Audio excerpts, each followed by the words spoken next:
back to Ask an Autism Mom Live. I am Corey. You may be expecting Jen, but I am filling in for her this week. And you can join her usually every Monday live on Facebook to learn tips, meet other parents, and to share your insights. Today, we are sitting down with Jeannine from Tumble Into Love, and we are discussing sleep issues.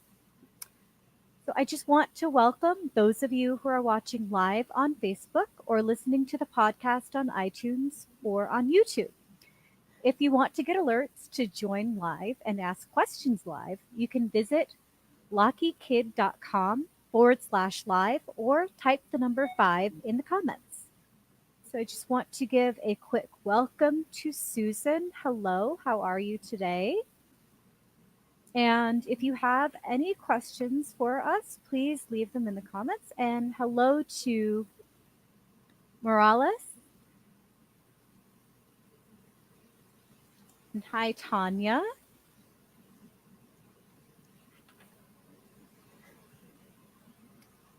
So before we get to our guest today, let's see. So if you're just joining us, and good morning, Jessica.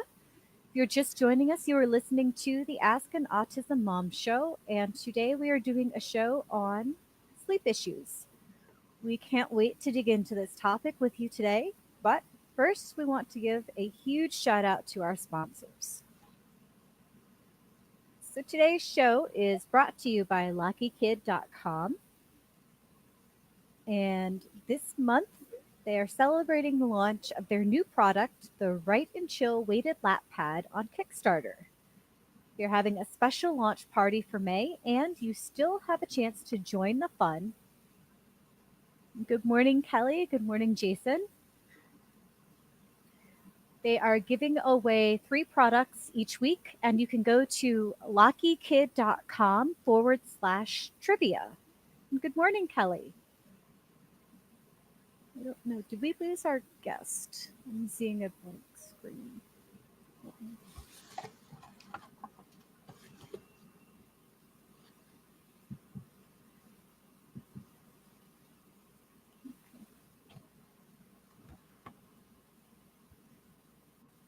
I'm going to continue with our introduction. I don't see a guest, though.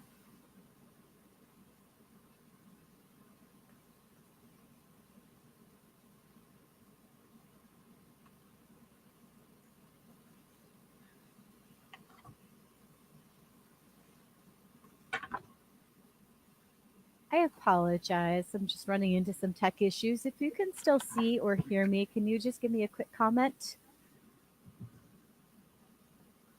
Okay, so we are on fine. Thank you, Jason. Um, so our guest today is Jeannine, and she is a seasoned healthcare professional and special needs mom turned blogger.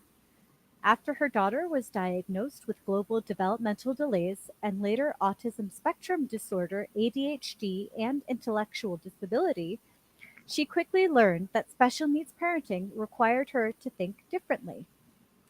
It forced her to let go of social ideals about raising children, modify everything, and to redefine successful parenting.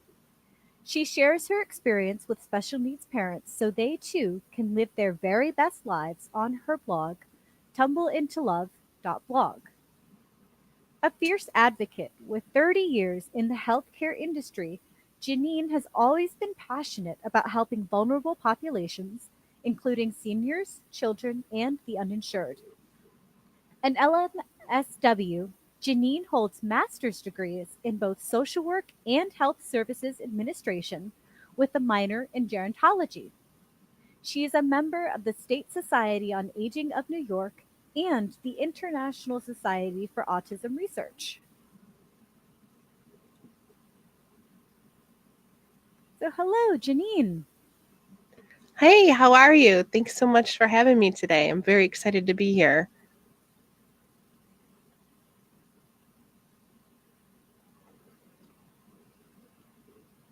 Well, can you hear me? And hello, Susan. And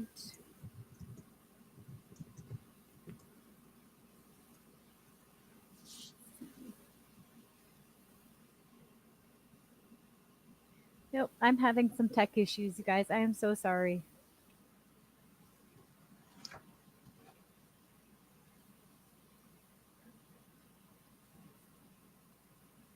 And hi, Amber. You know what, Brandy? You know what it is? I can't see or hear our guest. Okay. Thank you, Miguel. So, Jeannine, if you want to just tell us a little bit more about yourself. Sure. Thank you so much. I'm super excited to be here today. As a special needs mom, sleep issues were at the top of my list for sure to solve. And, first and foremost, I'm a wife to Scott. And as you mentioned, a mom to two beautiful girls, ages 12 and 8. So, we've got some special needs from autism spectrum disorder to central processing to ADHD and so on, and really struggled with sleep issues for several years. So, just really excited to connect and happy to be part of the podcast today and hope I can help some other folks as well.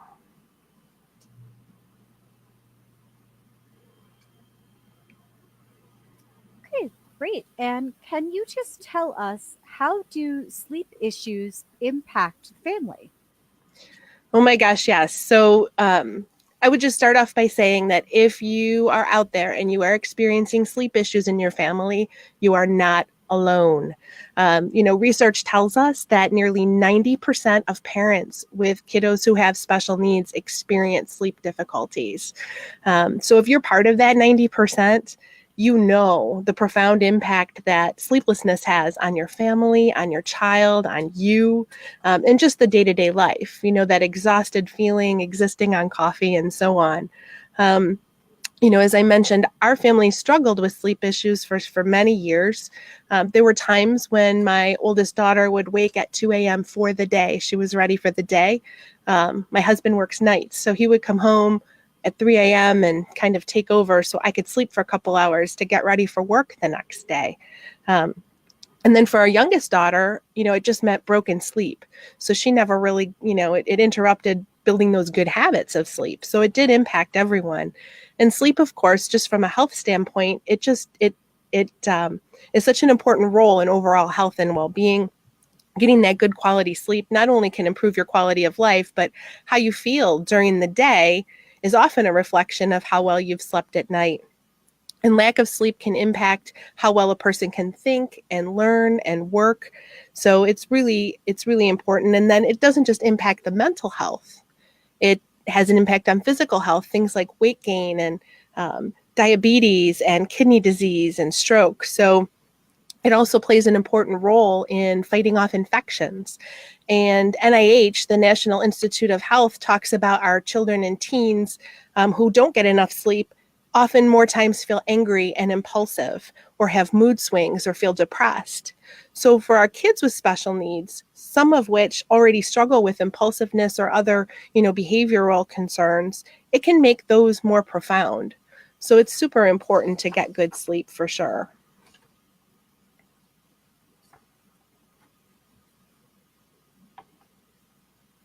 Okay. And how much sleep does a child actually need? So that's a great question. And, the amount of sleep does vary from person to person.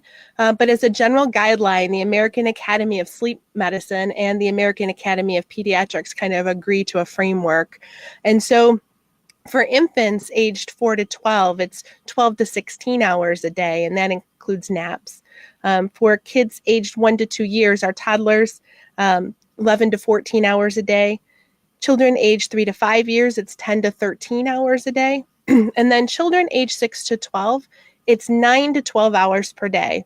And I want to pause here because that 6 to 12 age group, I don't know about you, but for my daughter, when she got around that 10-year-old age, is when she started, pushing back a little bit more on going to bed. Mom, Susie can stay up until 11 o'clock. Why can't I stay up until 11 o'clock? And here's what I would say. A lot of districts, and I know my own, are starting middle school earlier. And middle school, from a time standpoint, usually starts, an hour and a half earlier than elementary school. So the opportunity for sleep has shortened. So we've got kids going to middle school perhaps in 5th grade instead of 6th. And we've got, earlier start times. And with that, we really have to be thinking about that 9 to 12 hours because it's getting harder and harder to get. And then our teens, 13 to 18 years, our teens is 8 to 10 hours a day. And then adults, it's 7 to 8 hours a day. So I'm just making sure our technical issues are okay. But, our pediatrician, I say, was always super quick to share the chart with us, but not always so quick to offer some interventions. So certainly the guideline is great, but I know with working with my children in particular, we really needed to go through some real specific kinds of interventions to be able to really kind of rally, I guess, our family around making sleep so important and getting successful sleep.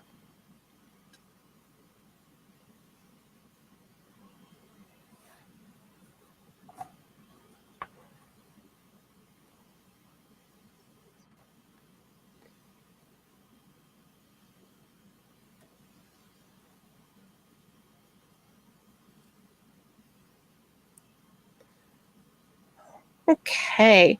So great. And can you tell us, how do blue light screens help? Yep, great question. So first, it's important to understand what blue light is and where it's coming from. It's coming from all of our electronics, from fluorescent lights to our TVs, to our cell phones, our computer screens, tablets. And it's a short wavelength, so it actually means that it produces a higher amount of energy. And it's been linked from a research standpoint to eye strain, fatigue, headaches, and then most important for today's topic, sleeplessness. So with so many great learning apps at our fingertips and schools incorporating more screen time into learning, it's impossible to evade all of blue light, but there are some things we can do to minimize. So blue light blocking screen, it's just designed to block a good portion of that light that's coming in. And again, people should look for screens, I tell people, that are certified and that block at least 90% of those blue rays coming in. And then something else that can be done to kind of incorporate not just having the screen, but also supporting that is setting what we call an electronic bedtime, a time for all electronics to go away, good 2 hours before bedtime to kind of stop the impact of blue light. And that's helped our family a considerable amount in addition to having the blue light blocking screen.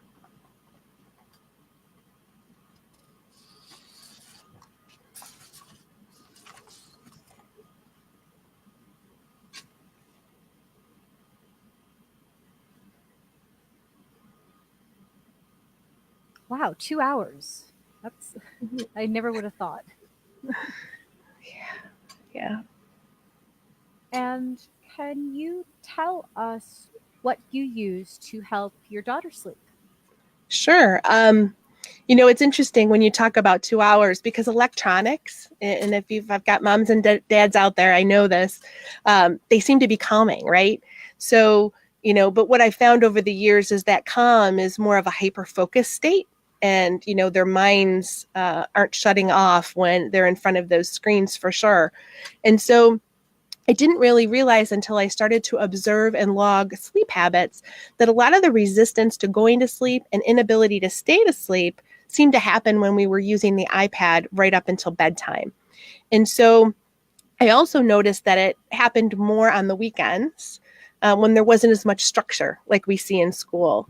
So it kind of left me with two questions. So when we talked about, what helped, well, we did some observations and, really tracked down a sleep log, and it really left me with a couple burning questions. One, did the lack of a consistent schedule like she'd have in school, did that impact the sleep? And then secondly, would a reduction in iPad time before bed help?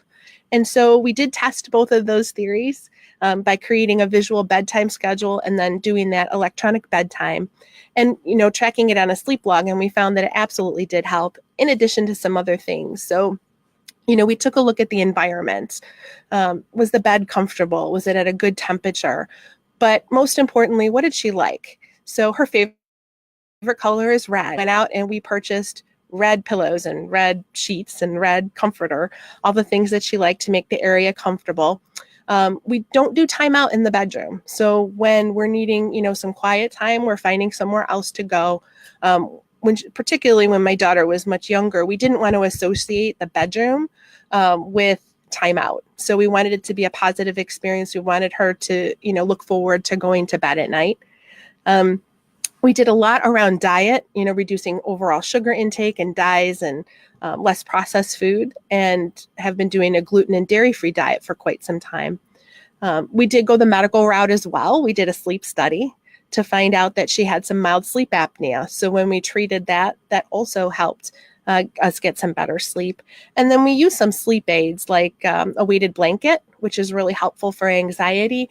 And then we also use a pillow with music, and it's music that's designed to comfort and calm. So she really seems to like that as well.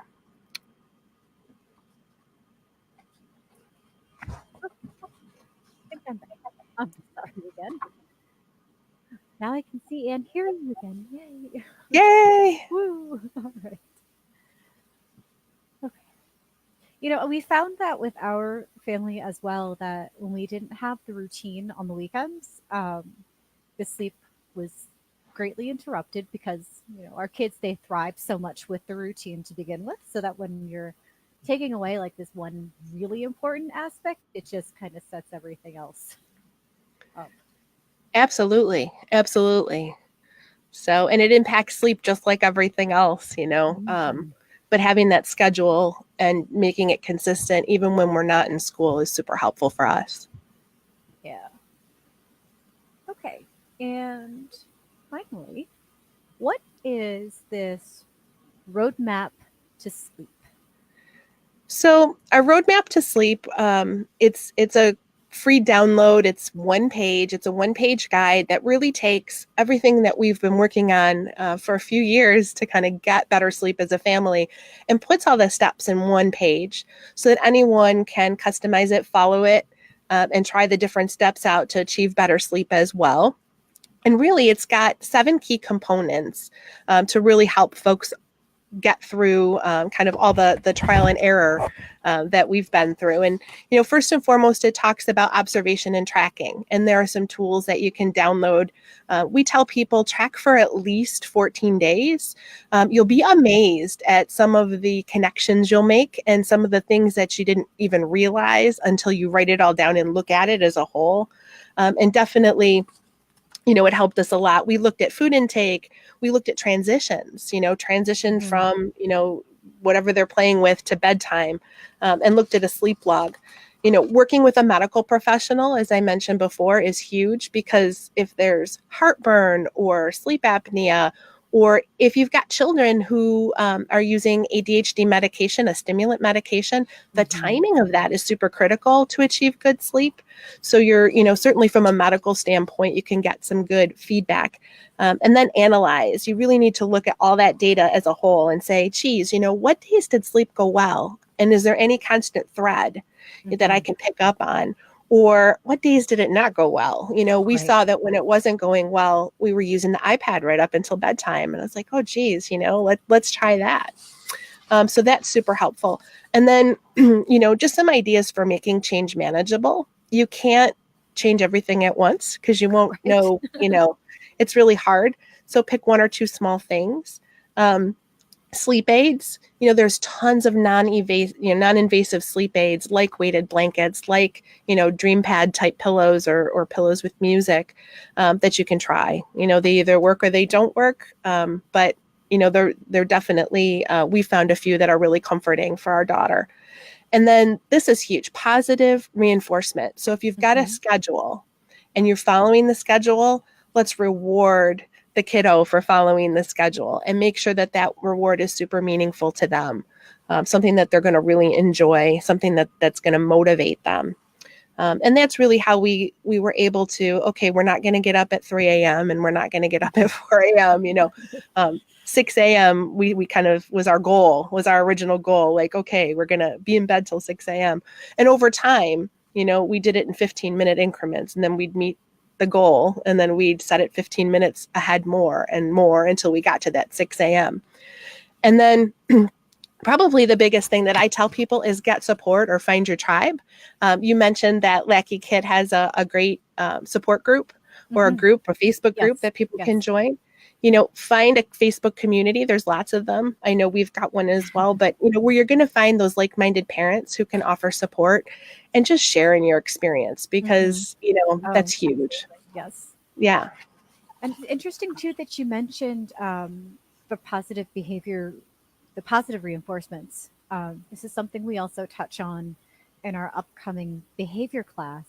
It's going to be like this 5 week masterclass to talk about behavior. And the reason I would bring that up is because I would wonder how behaviors are also affected by, a lack of sleep and just how much that impacts what's going on, um, in terms of the triggers for behavior. Absolutely. Absolutely. I mean, when you think about behaviors or meltdowns, or I just think about myself, you know, I'm way more miserable when I don't sleep, and I'm a lot more touchy when I don't sleep. You're right, It's not, right. you know, it does exacerbate any kind of, you know, either behavioral concerns or, you know, even sensory. It just heightens everything when you don't get enough sleep. It does definitely have an impact for sure. Okay. We're going to take a few questions from the audience. Um, we have, well, Chrissy says that she does what she calls a shutdown and wind down time. So that Nice. happens about 1 hour before bed. And Caitlin said that she has problems getting her son to go to sleep. Then, after he's finally in bed, he starts crying in the middle of the night, almost like clockwork. What can we do? How would you help Caitlin? Like, what kind of advice there? Yeah, I think a couple of things. Certainly on the roadmap to sleep, you can look at some of the environmental kind of things. You know, are we comfortable enough? And then kind of look at the process of what you're doing when that crying starts. So, are you laying, you know, next to him? Is he expecting that? And then when you don't, the crying happens, or you're comforting, or is there a special pillow or animal or something to soothe? But in terms of going to sleep and staying asleep, before we went through this process, you know, we did talk with our doctor about the use of melatonin, Mhm. and what was recommended. And of course, you want to talk with your doctor, but what was recommended to us was using a long acting so you know you would take it to help get to sleep, to calm the mind first and foremost, but then it would be a time release over, you know, Mhm. over the night to be able to keep your child asleep. And for a while, until we kind of got all of the behavioral and environmental and all of those things in place, it was super helpful for us to kind of get that sleep through the night. Which also ties into a question, well, a statement from Susan. She says that her daughter has trouble falling asleep without a sleeping pill, and she would really hope to get her to sleep without a pill because melatonin does not work. And I believe you had mentioned that as well, that melatonin does not work for all kiddos. So Sure. for our kids who don't, my daughter is one of them as well. Um, what can we do? Would you recommend another natural supplement, or can we try? We've tried lavender essential oils, and that's at least helps get to the calm. But the staying asleep part, Sure. we're still troubleshooting. There is, so magnesium is another, you know, either foods with magnesium. So I know on the blog we've got foods that naturally promote sleep, but there's also, I believe it's called Natural Calm, and we get it at our local health food store, and it kind of tastes a little bit like lemonade. Okay. So, you know, I know that that's definitely something that's calming. It could be given warm or cold. So we've done that, and that's definitely helped. That will also, though, just be prepared because it can. Uh, it will keep your child regular. So if you have it all at once or the system's not used to it, you know, you might want to be Mhm. prepared for that. It does have that impact. But, you know, it actually made me think of some other things when we think about medically. You know, my daughter suffered with constipation for a lot of years and stomach aches until we figured out, you know, gluten and dairy just weren't, you know, helping her. So there are so many facets to look at. Mhm. You know, there's no one easy answer to kind of get to the bottom of sleep problems, but all of those medical things or any discomfort certainly can make it more difficult as well. But the natural calm is something that might help. Okay. Great. And we have from Jessica. She says that her son sleeps pretty good. She just has that hard time with him going to bed every night. So she thinks that he hates sleeping alone. She does read him books, and she's been told that it's good to get him tired out before bed, but other days it's not easy to get him tired out. So that's her struggle right now. Otherwise, he is a pretty good sleeper. It's just getting to that initial falling to sleep phase. Yep. And I think having that calm down period or that turn off time to do something quietly certainly does help toward that. Particularly, um, a lot of times kids that are on the spectrum also have ADHD, Mhm. and it can be very hard for our kids to turn their minds off. Sometimes when my daughter even sleeps, I'll hear her talking in her sleep about what she needs to do for school the next day. It's like it never shuts off. Um, so definitely having that, that downtime beforehand helps. Again, melatonin for the folks that it works for, the natural calm, sometimes before 20 minutes before bed, can just help with that initial calming to get folks to sleep. If they're good sleepers through the night, that might be another suggestion as well. Hey, and we have a comment from Brandi. She said that her son is 11 years old and they've tried everything from medicine to cutting out all red dyes. They switched to soy milk. Nothing seems to be helping, and it's affecting schoolwork and their day to day life. So it sounds like they're already on the right path to Yep. tackling the root of the problem. What is it now? Just more of the keep investigating and I think on one hand it's investigating. So have they looked at all of the foods that could be causing disruption? But I would say at this point, if they haven't, request a sleep study. So I'll tell you just a little bit about what to expect. Where we went to a place where she had to sleep, and they do attach all those little Mhm. wires. But it was a double bed, and they allowed me to sleep next to her, which was really nice. And then I created a social story ahead of time just to make sure that she was comfortable. And I'll tell you, that's where we found out. Now, she wasn't a kid that snored. She didn't particularly sleep with her mouth open. I would not have expected sleep apnea. Mhm. And they said, well, she's got mild sleep apnea. And, when she was medicated for that, it didn't solve all of our sleep problems, but it definitely helped somewhat. So again, I would say, hey, if you've done all the other things, reach out and say, hey, I think, ask your pediatrician to refer you to a specialist for a sleep study. Okay, great. And Melinda says that her son struggles with sleep and he likes to sleep sitting semi up. She can never get him to sleep laying all the way down. They have been using a compression sheet. Now, does it matter how, like, their position for sleep, or is it just what's going to be comfortable for them? Is there an Yeah. I mean, ideal? she's from a medical standpoint. I don't know the answer, but here's what I would tell you, especially in the early days, we would sleep anywhere, anyway, anyhow. If that meant in the middle of my kitchen floor, if it meant sitting up, if it meant on the couch, I would say some sleep is better than no sleep. And even Mhm. sitting up, if that's how he's comfortable, go for it. But again, that's my philosophy as a mom. I don't know if there's any medical research behind that, but from a very tired mom, sleep when they sleep, Yes. anyway they sleep. I was going to say I would almost come to think from personal experience with the sitting up, it's there could be something going on with sinuses Yep, or could that's be great. acid Yep. reflux. So I would, Melinda, if you have not already explored options with your pediatrician, maybe talk to them about possible sinus issues or even with the acid reflux. Yeah. Because if they're laying down, then that's going to be a lot of pain right in here. But if they're sitting up, then at least he's got, you know. And our Yeah, that's last an excellent viewer point. question, I believe this is from Jason, is what is your suggestion for a bedtime routine? I think it's so first it kind of starts out with when are we going to shut down? So 2 hours before our schedule is we shut off electronics. Mhm. Then we take a shower or a bath. Then after that, kind of why, my girls have long hair. So, when the hair, while the Yeah. hair is drying, it's snack time and we play a quiet game. My kids are game players. So we'll do something quiet like that or color, but something we do together, maybe read a book. And so we really map out what's going to happen in that 2 hours up to bedtime.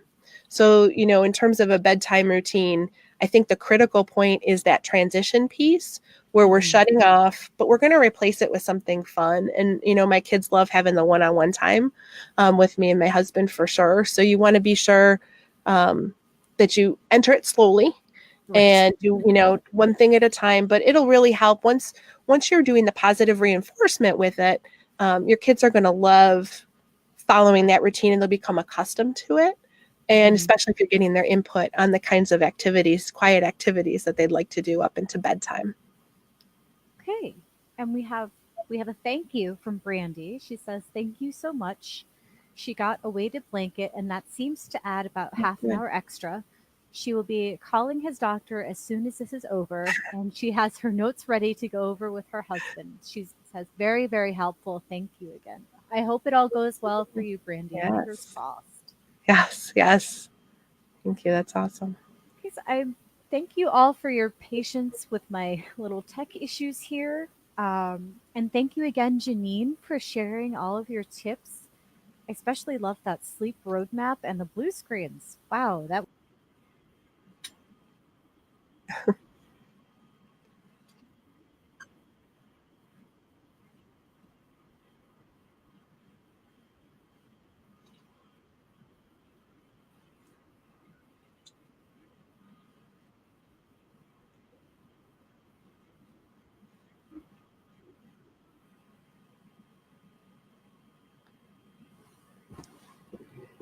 Great.